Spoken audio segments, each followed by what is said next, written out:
the next chapter. Yeah, I was just about to come find you. Let's see what it says. Now sprout to life the story's seeds, stirred by wind-born melodies. Then on that breeze the music leaves, fading into distant memories.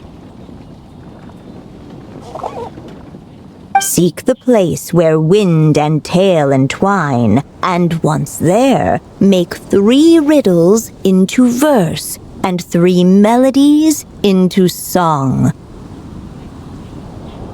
For in poetry and song will this story start to blossom. Come on! Another riddle? All that talk about wind and oh! Care to elaborate? Wind? Music? Poetry? You mean Lord Barbados? Albedo introduced us when I first arrived in Mondstadt. I mean, someone like me was bound to catch his eye sooner or later. It's better that it's out in the open anyway.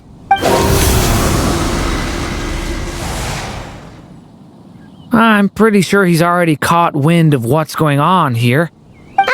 Right. He definitely makes it easy to forget he's a That's quite a crowd of... Hi everyone.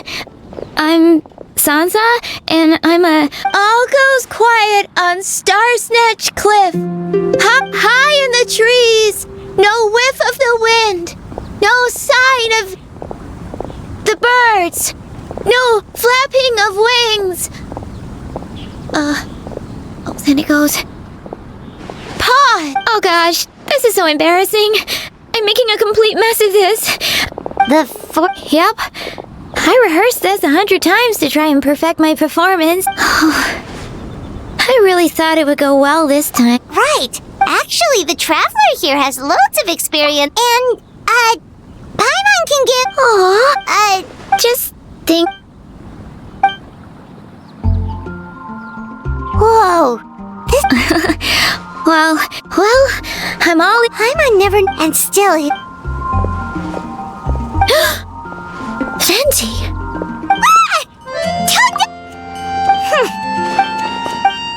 Oh, what? So it must have... I can help too, and, sorry. Wow!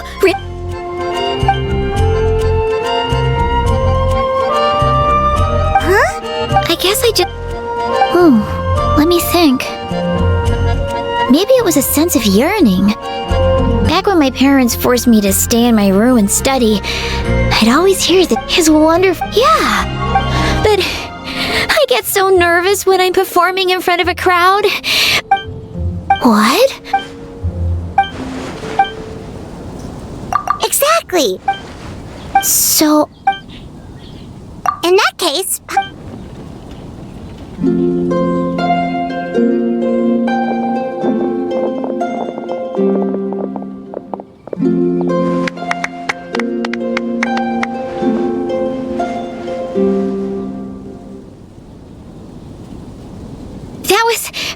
That was my first ever successful performance. Once the music started, it felt like I became... The audience definitely felt it too.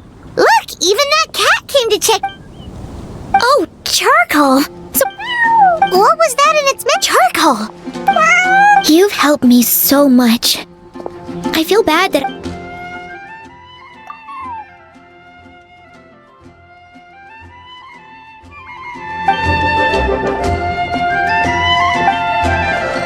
Like the... I can hardly... I can't... Oh!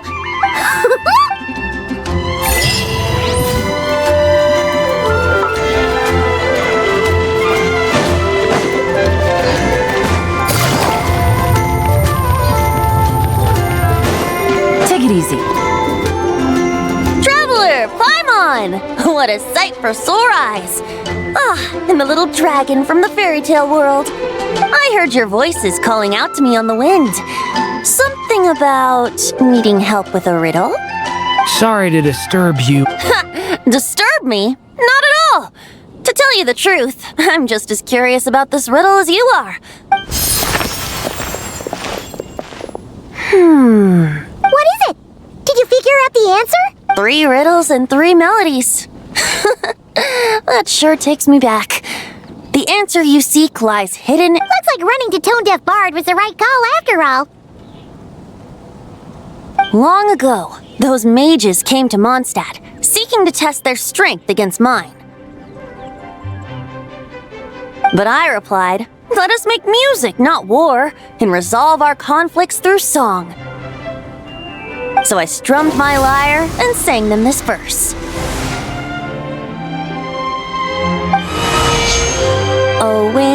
Oh wind, welcome now, my guests.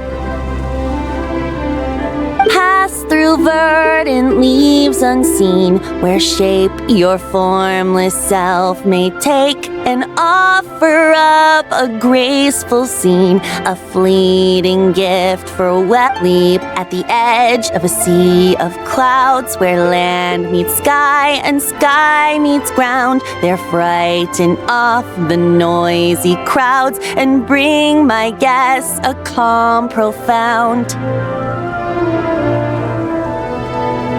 Fly beneath the stars up high, where mortal noise is swept aside, that my dear guests with starry eyes may share the dreams they hold inside. Now go to where I vowed to keep a quiet spot for them to sleep. No clash, no contest bars the way, just tea and mirth to fill the day. There you have it, the 3 melodies. As for the answers to those 3 riddles, I trust you can guess them by now. The woods, the edge of a cliff, and the sky? Correct! Funnily enough, your mother was also the first to solve it, all that time ago.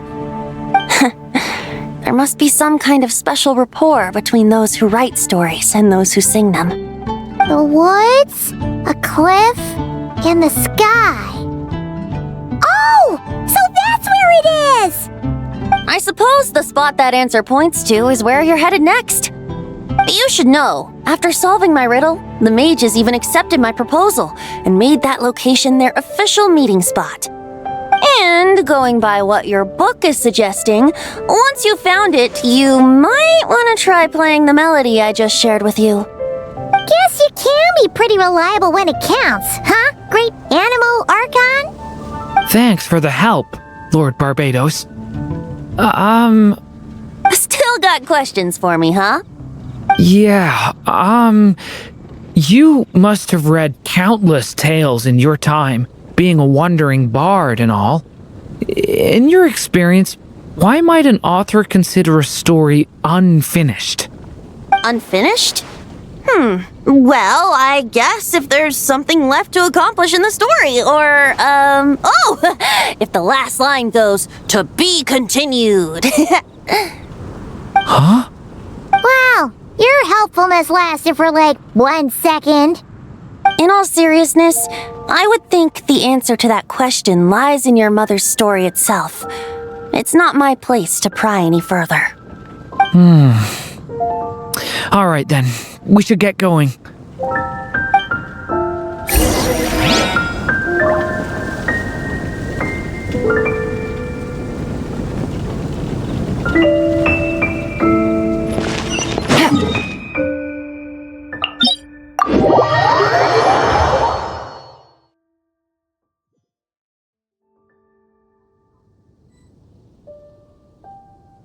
Take it easy.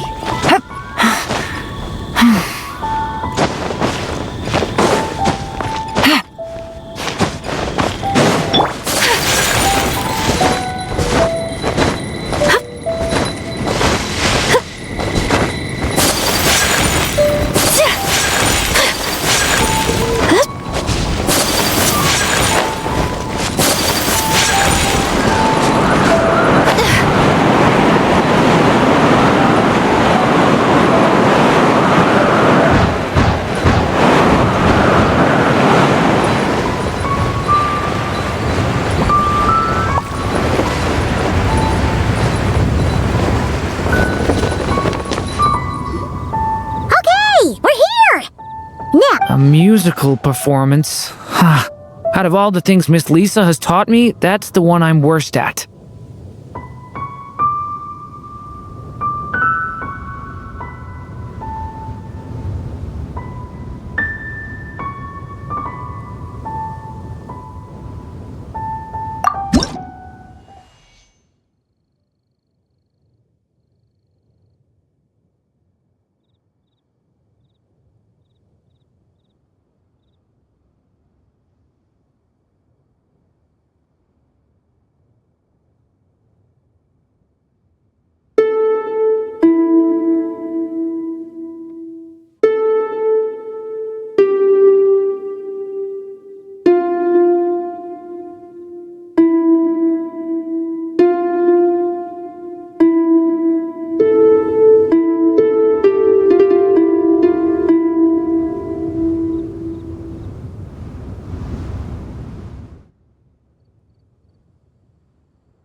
Even a war that shook the world could not halt the witches' gatherings.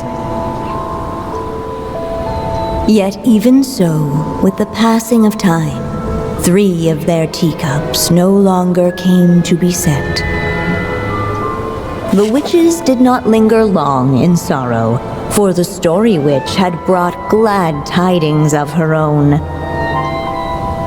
Born was her dragon child, safe and sound. Her fellow witches offered up their blessings, eagerly debating how to celebrate the child's birth.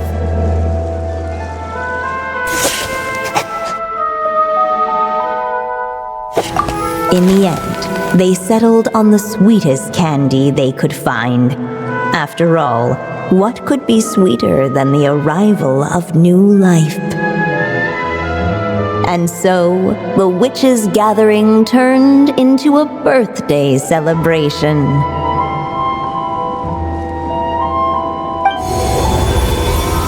So, we're back in the story world, huh?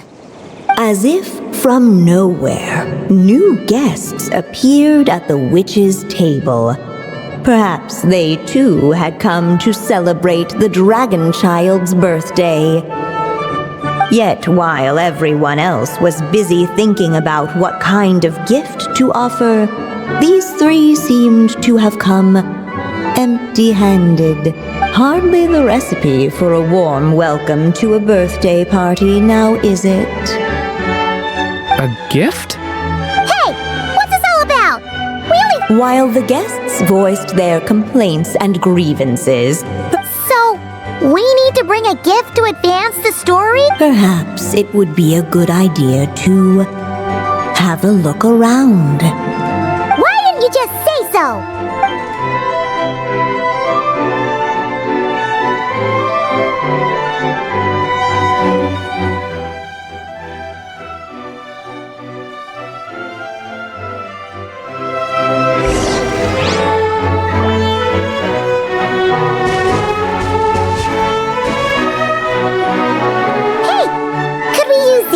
At last, the guests found something to give the dragon. Guess that's a yes then.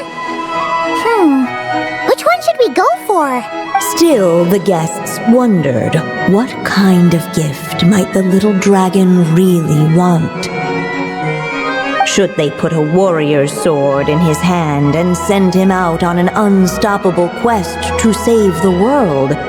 Or perhaps a wandering hero's slingshot and the promise of a life of endless, uncharted adventure. Or maybe even a scholar's tome and the chance to take on all the world's unsolved mysteries. Okay. Wow. Oh yeah. Technically, we're actually picking a gift for you. So, which one would you prefer? You want me to choose? Wow, this feels kinda special. How come? For as long as I can remember, I've spent most of my time living in the stories my mother created. I always thought my mother had everything written out for me already. Just like the toy figures in Constellation What did I want back then? This is the first time I've ever asked myself that question. Sounds like this is the perfect opportunity. It's been a while since you left Simulanka, and after everything that's happened... Then let me give it some thought.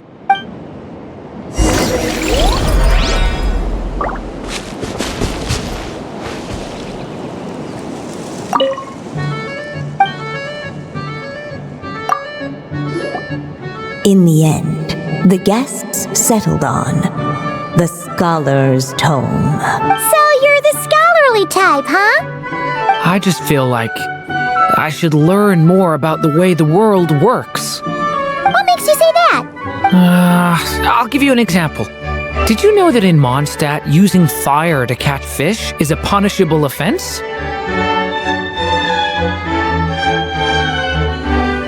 I thought she was just teaching me regular hunting techniques. It was only after Master Jean caught me and sent me to solitary confinement, so much of what's considered common knowledge in your world just wasn't in Simulanka.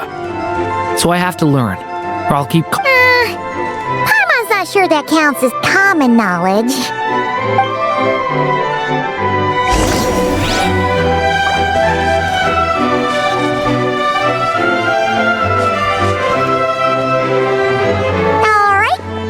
Let us in now that we've got a gift, right? Hello there. Brought a gift this time. The newly arrived guest presented his gift, wishing the little dragon a future as a wise and accomplished scholar. Accepting the guest's blessing, the story witch invited him and his friends to take their place around the table. Finally, she could introduce them all to her dragon child, telling all in attendance about the moment of his hatching. It was then that the seer witch, diviner of the stars... You gave him the same name as that evil dragon? That's right. But the life I intend for him shall be very different. What folly to love so blindly. For as you must know, a name is the mirror of destiny itself. He who bears an evil dragon's name must also inherit the fate of its previous owner. His fate has been foretold. Then I'll rewrite it. The witches at the table fell silent, for they knew the seer witch's words had never once proven wrong. Yet, just as clearly, they recognized the story witch's resolve. For there is scarce a force in this world more fearsome than a mother's love. At last, the merry witch stepped forward. So be it. Then we'll all lend a hand. Together, we shall rewrite this child's fate. You mean to defy one of the fundamental rules of this world? I refuse to be shackled by such rules. Besides, this is a witches' gathering, is it not? What could be more fitting a subject for this occasion than to defy them? Oh? Sounds like an interesting experiment. I suppose, were we to succeed in this endeavor, we might bring a touch of wonder to this otherwise dreary sky of stars. The merry witch finally talked them all round, just like she had done many times before. Warm and strong as the sun she was. So much so, in fact, and so the witches readied their gifts. 3 marvels of the cosmos. For this child, I shall decipher the ravings of the heavens and lay bare before him the trickery of fate. For this child, I shall leave a formula powerful enough to unravel the very origins of this world. For this child, I shall call upon wondrous magic to make possible his impossible wish.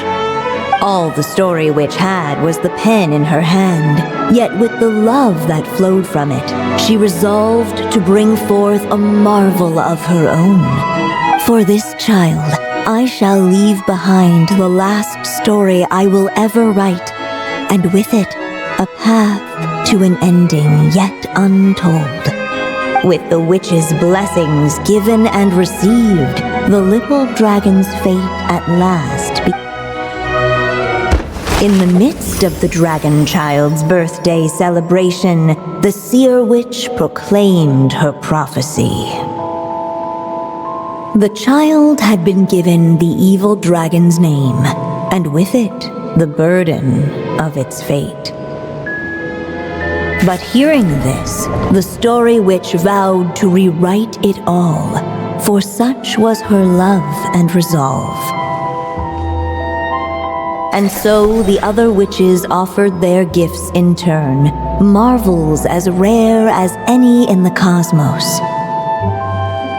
Together, they sought to test one of the fundamental laws of this world, in part to support a mother's love, and in part to sate their own curiosity. Oh, and I almost forgot. Our new guests came bearing blessings of their own. Who knows? Perhaps this extra dash of wisdom might be all the little dragon needs to change his fate.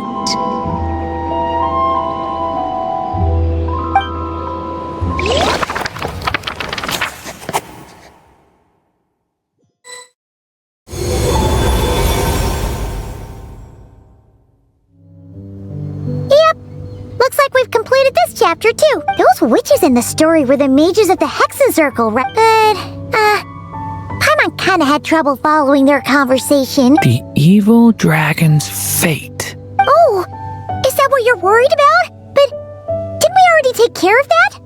Ah, the mages must have had a hand in that, too. Also, I was just thinking, which part of the story are we even meant to be? Oh, it feels less like we're filling in the gaps and more like we're adding something new altogether. But we use the ink, right? And the book hasn't given us any more clues. Yeah, I guess we're doing something right. Maybe I'm overthinking. Anyway, thanks for all your help. I'll let you know as soon as the book reveals a hint about the... Okay then!